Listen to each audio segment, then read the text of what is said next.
Every single year, as many as 2,000 species are declared extinct worldwide. But what if I told you that just because a species is declared extinct, it doesn't mean it's truly gone? It happens all the time. Animals are rediscovered that were thought to be gone forever. Wildlife expert Forrest Galante there tackling topics like this and much more on his newly launched YouTube channel, and has made numerous appearances on the Discovery Network during Shark Week. All right, he's also the keynote speaker for an event that's going on this weekend, Pondemonium, and he's joining us now to talk a little bit more about what he's doing here, and also to talk about what that clip that we just saw. Yeah. You said that there are species that maybe we thought were extinct could come back. So explain what you meant by that and kind of how that Certainly, works. yes. Yeah. So extinction is a very finite word, right? Okay. It means gone. It doesn't mean hiding under a bush or around the next corner. But what my team and I came to realize some 10 years ago was that people that declare animals extinct oftentimes are sitting in a smoking jacket in an office in London, and they don't really know what's happening in the remote Borneo. So I remember when we first came up with the idea to go look for extinct species, and we were like tinfoil hat wearers, and it took a number of years, but here we are 8 species later that were previously declared extinct that we found. So extinction is very serious, it's very final, but there's a lot of shift happening, de-extinction technologies, finding lost species, and that's what I love. So interesting. I just went to the Field Museum this last week, and it always strikes me when you're going past a lot of the taxidermied animals, and they say extinct as of 1930. Right. Kind of makes you sad, and then I wondered what new species have kind of filled the gap, and if there are any new species that we see popping up, because obviously evolution happens. Yeah, I mean, a perfect example, something that you guys face here in Chicago that I've been reading in the headlines, is with coyotes, right? So wolves have been driven to regional extinction across the country, and in order to fill that niche, that ecological hole that was created by wolves being removed from the ecosystem, coyotes have evolved and adapted into a lot of those roles.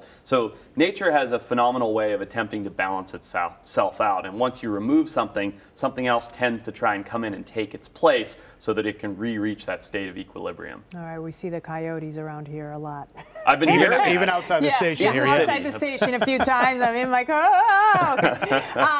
Sharks in Chicago. Can you? The producer wrote a note in there to ask him about sharks in Chicago. Well, let's talk about it. Yeah, it's interesting. So there are unconfirmed, and I do want to state that, unconfirmed reports of sharks traveling so far up the Mississippi, bull sharks specifically, which are a species of shark that can tolerate both fresh and salt water. Okay. And these bull sharks have been reported to travel so far up the Mississippi that there have even been alleged sightings in the Great Lakes. Now, let's be clear, they couldn't survive over winter here. I don't know how you guys do it, but it's very carefully. Yeah, it gets too cold for them up here. But bull sharks have been documented traveling up to 1,000 miles up freshwater rivers. So it's not completely outside of the realm of possibility to say that they've made it this far up here sometime in history. Well, we do have alligators and ponds here, so you never know. Yeah, it's true. That's right. Anything can happen. When you're looking around, where are your favorite places to travel in the world to see what you want to see, and where would you recommend us to go, maybe on one of those once-in-a-lifetime adventures? Well, I have a bias because I'm from Southern Africa, but if you ask me, there's nowhere on the planet that gives you a wildlife experience like Southern Africa. It's the Zimbabwe in particular. It's the only place in the world really where you can be on foot, walking with elephants and lions and being really connected to big animals, where you're just a member of the food chain instead of sitting on top of it, which sounds terrifying.